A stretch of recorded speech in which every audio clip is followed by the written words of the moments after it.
Statement regarding Nepcon'S Executive Director Peter Feilberg's response to 313 Estonians' letter to the Danes. Disclaimer. This statement does not aim to represent the views of all signees of the original letter.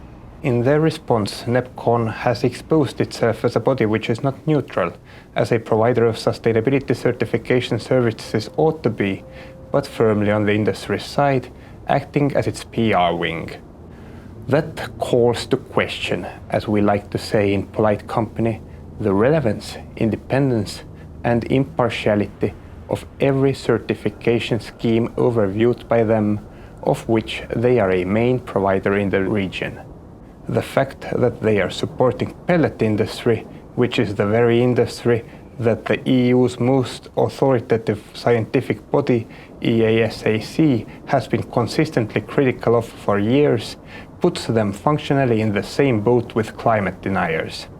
The fact that they disregard all criticism regarding current forestry practices in Estonia means that they disregard all environmental sciences and thus the concept of sustainability in the sense of the Rio de Janeiro Conventions of Sustainability. Therefore, Nepcon should be disqualified from providing sustainability certification services without delay. I will now dissect Peter Feilberg's claims about Estonian forestry to show how this conclusion came about. Claim 1. Estonia is the size of Denmark, yet half of the country is covered by forest. At the same time, forestry practices in the country are subject to significantly stricter requirements than in Denmark, and since World War II, Estonia has had a constant forest growth. I do not recognize the picture drawn in the letter at all, says Peter Feilberg.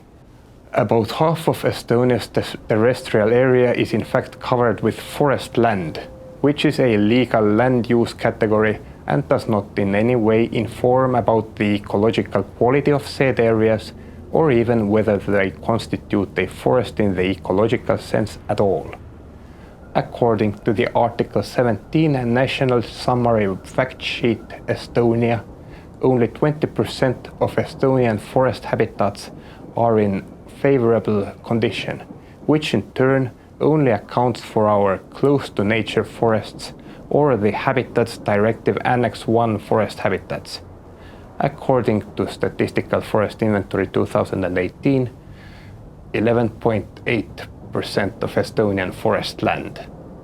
In addition, a recent study published in the Nature magazine shows an 85% increase in forest harvesting in Estonia during the 2016 to 2018 period compared to the 2004 to 2015 period, which makes us the European leader in forest harvesting increase. At the country's forestry development plan process, the problem titled "Forest harvesting levels are at a level which is harmful to biodiversity due to changes in forest age structure and might be harmful to other ecosystem services," was voted first by the participants of the problem gathering phase. Feilberg discards all this information. By association, if he is saying there are no serious problems in Estonian forests, there are no serious problems in the forests of the entire European Union. By doing that, he contradicts official reports by the EU Commission. Claim 2. Estonian forests are currently growing by about 16 million cubic meters annually, while only about 12 million cubic meters are felled. This means an annual growth of 3 to 5 million cubic meters. This statement is in perfect harmony with the official position of our government.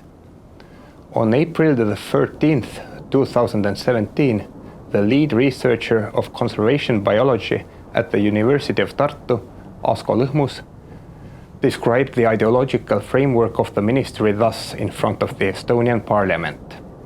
What we have here is a simplification of forestry to 3 keywords, which are the general increment of wood, the logging volume, and planting. Sometimes it's funny, usually it isn't. It is most certainly not balanced forest management. In addition, the 16 million cubic meters per year increment value also includes strictly protected areas which are not managed, does not account for the fact that one cannot log all of the increment. In the economic sense, 70 to 80% of the increment can technically be harvested. Regarding biodiversity, it would be best if no more than 55% of the harvesting volume, which does not diminish the forest reserve, would be logged.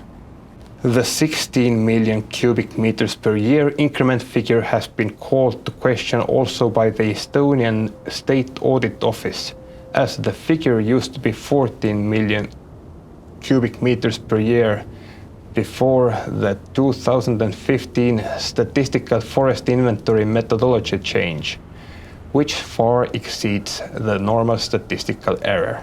The State Audit Office also suggested the Estonian Forestry Development Plan until 2020 be rejected by the Parliament, as it does not prescribe a sustainable forest use.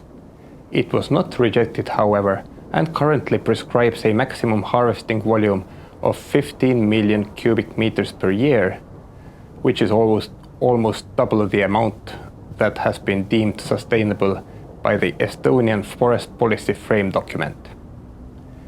As of now, there is no actual tool to enforce any harvesting limit, as the harvesting volumes are not monitored in real time, but with a 1.5-year lag.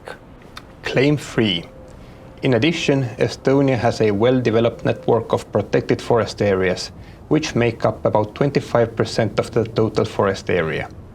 Of this, 14% is designated as untouched forest, which corresponds to more than half of the Danish forest area, or 3 times the size of the Danish state forests. In the untouched forest, large amount of dead wood are built up for the benefit of the forest biodiversity, says Peter Feilberg, and adds, "It is quite unique, not only at a European level, but also globally." While that statement is generally true, it fails to account for the facts that strict protection has become the only way to reliably protect the forest, and that unsustainable logging damages a larger forest area just as well as a smaller one. And also that having 14% of strictly protected forest is not a substitute for a sustainable forestry policy. Having one of the EU's highest percentages of strictly protected forest areas fails to balance also having one of the EU's most intensive forest economies. Claim 4. Biomass is certified, etc. Here I will once again quote the Estonian Fund for Nature's opinion on Graanul Invest compliance with verification protocol for sustainable solid biomass SDE. As an overall comment, we condemn the approach where biomass sustainability is justified on the basis of sustainable forest management criteria alone. These do not reflect or mitigate the adverse climate impacts of wood-based energy as highlighted by many scientists, as in an open letter by 800 scientists. The biomass harvest and exports from a country that is losing its carbon sink and is on the course of decline in forest carbon stock is not sustainable in climate perspective, even if criteria is met on forest unit level. Nor is it sustainable from the perspective of protecting biodiversity of forests. Estonian forest bird numbers are in decline, and most forest habitat types are in unfavorable state despite the huge area covered by different existing certification schemes. These observations apply to certification based on chain of custody risk assessment, and that based on a series of detailed management practices descriptions on a forest unit level alike. Both turn a blind eye on wider problems this new industry brings to forest management in general. Biomass demand brings unnecessary economic stimulus for intensification in forestry and creates pressure on forest ecosystems that national legislation, PEFC, SPB and FSC are unable to address. PEFC and SPB measures are unsatisfactory in all ecological sustainability aspects, while FSC has been shown to not safeguard important carbon aspects of forest management and has performed poorly in some biodiversity issues. We can deduce that Nepcon is firmly on the side of the forest industry and therefore unfit to provide sustainability certification services. I call upon every certification scheme to sever business ties with them to show that they stand on the side of science and sustainability. Thank you for your attention. I was Martin Luiga, the International Cooperation Specialist of the Civil Association Estonian Forest Aid.